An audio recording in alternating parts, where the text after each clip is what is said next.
Good morning. My name is Nicole McFall. I am here today to share my nomination for the Columbia College Global Museum of Gender in the Real World. Gendered Lives by Julia T. Wood explains that queer theory emerged in the 1900s and that this is a way of thinking that deconstructs traditional assumptions about gender and sexual identities. Queer theory suggests that a person cannot be identified on the basis of any one characteristic, such as gender. Each person has a various elements to their personality, which forms his or her unique identity. Referring generally to all women or any other group is insignificant, as each woman or member of that group is different from the next in all aspects. Gender identity is not based off of one's born sexual reproductive organs or gays or lesbians. Instead, it is how an individual feels which gender they relate to more. Third wave feminism was greatly influenced by the first and second wave feminists. Third wave uses their own experiences to recognize that they are not alone and to raise awareness. My nomination for the Columbia College Global Museum of Gender in the Real World goes to Judith Black. The 66-year-old American philosopher, gender theorist, and third wave feminist writer Judith Butler wrote the famous book Gender Trouble: Feminism and the Subversion of Identity in 1990, and the sequel to that book, Bodies That Matter: On the Discursive Limits of Sex in 1993. In Gender Trouble, Butler challenges the idea that there is a natural difference between men and women and that sex itself is a gendered category. In the sequel to Gender Trouble, Butler wrote Bodies That Matter. Butler states that sex is an ideal construct which is forcibly materialized through time. It is not a simple fact or statistic condition of a body, but a process whereby regulatory norms materialize sex and achieve this materialization through a forcible reiteration of those norms. According to Butler, in an interview, Butler says gender is performatively constituted by the very expressions that are said to be its results. She stressed, however, that individuals do not exist prior to or independently of the genders they perform. Gender is always a doing, though not a doing by a subject who might be said to pre-exist the deed. The doer is variably constructed in through the deed.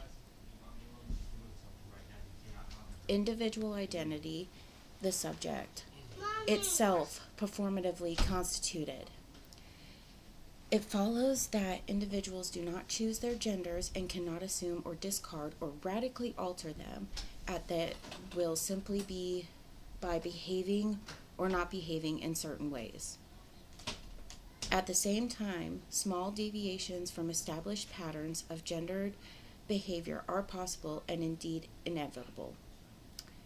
And it is through such occasional variations that the socially constructed character of gender is revealed.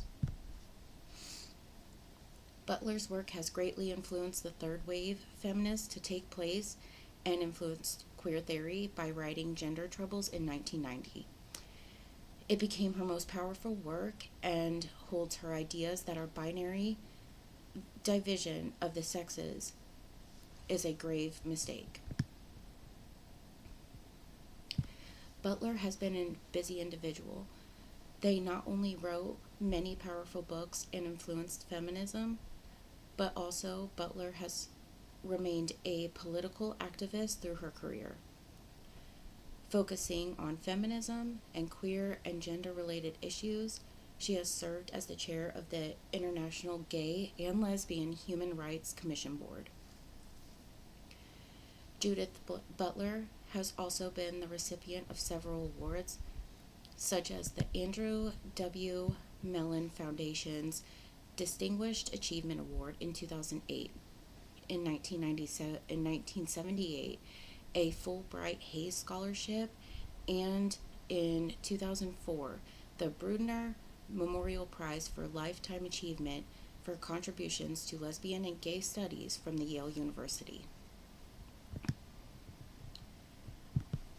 Butler has many other works, such as The Excitable Speech, A Politics of the Performative in 1996, The Psychic Life of Power, Theories in Subjection, 1997, Antigon's Claim, Kinship Between Life and Death in 2000, Frames of War, When is Life Grievable in 2009, Parting Ways, Jewish and the Critique of Zionism in 2012, and The Force of Nonviolence and Ethico-Political Bind in 2020. Judith Butler's research in gender and queer theory has been a great influence, and she was able to address the experiences of gender non-conforming individuals, such as drag, intersex, non-binary, or trans people. Her digressive understanding of gender and sex allows us to fully understand specific oppressive acts within societies, and invites us to be more critical of supposed natural gender traits. Sex is not a biological meaning of gender and is already socially constructed by the norms, such as gender, and is an ongoing performance. Through Butler's work, they make us aware of the underlying mechanisms that fuel certain incentives and feeds our critical knowledge of binary categories based on the natural masculine and feminine traits. These are just some of the reasons that Judith Butler would be a great nomination for the Columbia College Global Museum of Gender in the Real World. Judith Butler exemplifies every part of gender identity. Nominating Butler would set up great success to the world. Thank you.